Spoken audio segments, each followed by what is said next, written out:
আমাদের ফ্যামিলি কালচারের সবচেয়ে বড় লজ্জার জায়গাটা কি জানেন? বিপদে পড়লে ফ্যামিলি আমাদের কমফোর্ট দিতে পারে না, উল্টো আমাদের জন্য আরো বড় বিপদ হয়ে ওঠে। আমাদের ফ্যামিলি কালচার নিয়ে আমাদের গর্ব আছে, ভালো লাগা আছে, আবেগও আছে। কিন্তু আমাদের ফ্যামিলি কালচারের সবচেয়ে বড় লজ্জার জায়গাটা হলো কোনো বিপদে পড়লে আমরা কখনোই আমাদের ফ্যামিলির কাছে যেয়ে সমস্যাটা বলতে পারি না, বুঝাইতে পারি না।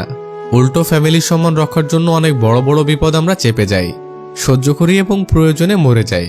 তবুও আমরা ফ্যামিলির কাছে যেয়ে বলতে পারি না আমাদের হেল্প করো, আমাদের বাঁচাও। আমাদের ফ্যামিলি যতই আমাদের জন্য জীবন দিয়ে দিক বা আমাদের জন্য অনেক কিছু করুক, আমাদের ফ্যামিলির বড় মানুষদেরকে এই লজ্জার দায়টা নিতেই হবে, তাদেরকে স্বীকার করতেই হবে। তারা যদি একটু বোঝার চেষ্টা করত, সমাজ বা মিথ্যা সম্মানের চেয়ে সন্তানদের জীবনটারে গুরুত্বপূর্ণ ভাবত, তাহলে তাদের জীবনটা সহজ হতো অনেকখানি। আজ এক গ্রুপে একটা মেয়ের কাহিনী পড়ে মনে হলো, বিপদের সময় যদি পরিবার আশ্রয়ই না হতে পারবে, উল্টো পরিবারের কথা ভেবে যদি আমারে গভীর থেকে গভীরতর খাদেই পড়ে যেতে হবে, তবে ওই পরিবার নিয়ে আমি করবোটা কি? এই মেয়েটারে বাংলাদেশের সুনামধন্য একটা বিশ্ববিদ্যালয়ের স্টুডেন্ট ব্ল্যাকমেইল করছে, ছবি এডিট করছে, জোর করে সম্পর্ক রাখতে বাধ্য করতেছে। কিন্তু মেয়েটা পরিবার এমনকি থানায় যাইতে পারতেছে না সম্মানের ভয়ে। শেষমেশ পরিবারের সম্মান বাঁচানোর জন্য মেয়েটা মৃত্যুর যন্ত্রণা বরণ করে নিয়েছে।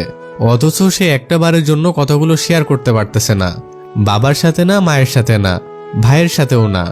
যৌতুক কেস বলেন, স্বামীর মারকে মরে যাওয়া বলেন, আর পরীক্ষায় ফেল করে ঝুলে পড়া বলেন, প্রতিটা ক্ষেত্রে একটা জিনিস আপনি কমন পাবেন, সেইটা হলো পরিবারের সম্মান মানুষের জীবনের চেয়েও বড় ছিল। বেশিরভাগ ক্ষেত্রেই মানুষ নিজের ব্যর্থতার জন্যই মরে যায় না, নিজের ভুলের জন্যও মরে যায় না। মানুষ মরে যায় ব্যর্থতার পর প্রিয়জনদের কাছে পাবে না জেনে। অথচ চাইলেই আমাদের পরিবার আমাদের জীবনটারে সহজ করে দিতে পারত অনেকখানি। বলতে পারত, যত বড় ভুলই হোক ফিরে আসার পথ বন্ধ না। তোমার পরীক্ষা খারাপ হয়েছে, তুমি বাসায় ফিরে আসো। তোমার বউ বা স্বামী তোমাকে ভালোবাসে নাই, আমরা তো আছি, আমরা তোমারে ভালোবাসবো। ঠিক ভুলের হিসাব পরে হবে, আপাতত ঘরে এসে 2টা খাও, 2 দিন ঘুমাও, তারপর যা হয় দেখা যাবে। এই কথাটুকু বললেই দেখতেন দেশের 90% আত্মহত্যা বন্ধ হয়ে যাইত। দেখতেন ওই মেয়েটার মতো লাখ লাখ ছেলে মেয়েকে জীবন্ত জাহান্নাম বুকে বয়ে বেড়াতে হতো না। দেখতেন অনেক অপরাধীর বিচার হতো, ভিকটিম না অপরাধীর পরিবার তটস্থ থাকতো সম্মানের ভয়ে। কিন্তু না, আমরা আমাদের সন্তানরে, আমাদের ভাইরে, আমাদের বোনরে কুরবানি দিব, তাও ব্ল্যাকমেইলের কথা কাউরে জানাবো না। যদি পরিবারের সম্মান চলে যায়, অদ্ভুত আমাদের এই সম্মানের ইগো, অদ্ভুত আমাদের এই পরিবারের খানদানি ইমেজ। খোদা মানুষে বলল, বান্দারে তুই উহুদ পরিমাণ পাপ করে আমার কাছে ফেরত আই, আমি তোরে ক্ষমা করে দেব। কতই বার পাপ করছিস, তোর পাপ তো আর আমার ক্ষমার চেয়ে বেশি না। তুই ফিরে আই বলে খোদা আমাদের জন্য তার দরজা খুলে দিলেন, আর আমাদের পরিবার, সম্মান, সমাজ আর ইমেজের কথা বলে আমাদের ফেরার পথ বন্ধ করে দিল।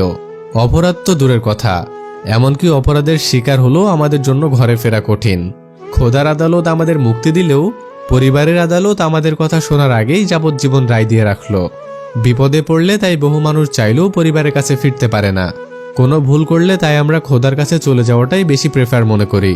পরিবারের বন্ধ দরজা আমাদের আর ঘরে ফিরতে দেয় না। তো যাই হোক, এই ছিল আজকের ভিডিও। ভালো থাকবেন, ভালো রাখবেন। আল্লাহ হাফিজ।